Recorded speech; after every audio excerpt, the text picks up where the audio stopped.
C'est extrêmement bénéfique pour les gens d'aller se former auprès d'experts qui vont leur permettre d'aller plus vite et qui vont amener des techniques qui permettent à l'entreprise d'être plus performante.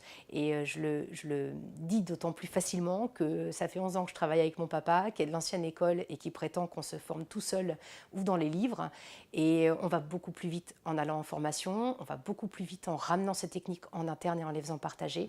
Et ça a été toujours source de performance et de motivation dans l'entreprise. La formation professionnelle, c'est essentiel.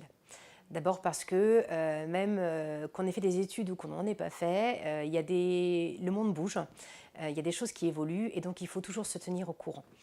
Ensuite, je trouve que c'est source de progrès parce que ça permet aux gens de se remettre à niveau, d'acquérir de nouvelles techniques ou de consolider des choses qu'ils connaissent mais qu'ils n'ont pas vues depuis longtemps. Et enfin, pour moi, peut-être ce qui est encore plus important, c'est que c'est une source d'échange. Donc c'est une source d'échange quand on va en formation pour discuter avec des gens qui ont les mêmes problématiques, qui ont des astuces, qui les ont déjà mises en pratique ou qui se posent les mêmes questions que nous. Et c'est une source d'échange en interne extrêmement riche parce que quand on revient de formation, on parle. Et on parle avec les autres de ce qu'on a vu, de ce qu'on pourrait mettre en place. C'est très motivant d'avoir des projets et de savoir qu'on peut apporter quelque chose.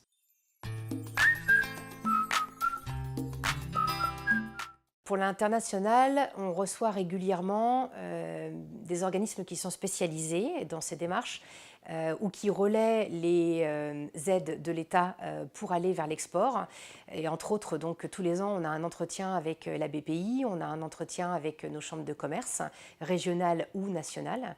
Et à ce moment-là, on discute de nos besoins, ils nous conseillent sur les actions à mener, ils nous informent des formations ou des missions qui sont déclenchées et ça nous permet de bénéficier davantage d'aides et de formations qui sont vraiment dédiées à notre stratégie.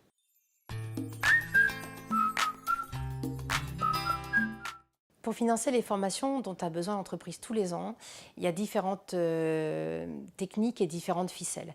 Déjà, les OPCA ont des plans de formation qui sont préfinancés et dans lesquels on peut puiser à volonté.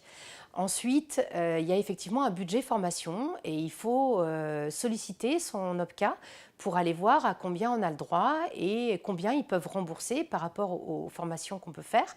Ils peuvent aussi les financer de leur côté, donc on n'est pas obligé d'avancer l'argent. Et enfin, on pense très peu aux organismes auxquels on est tous adhérents, nos syndicats de branche, nos groupements d'entreprises, qui très souvent proposent aussi des formations, et des formations qui sont ou gratuites ou moins chères parce qu'on est déjà adhérent.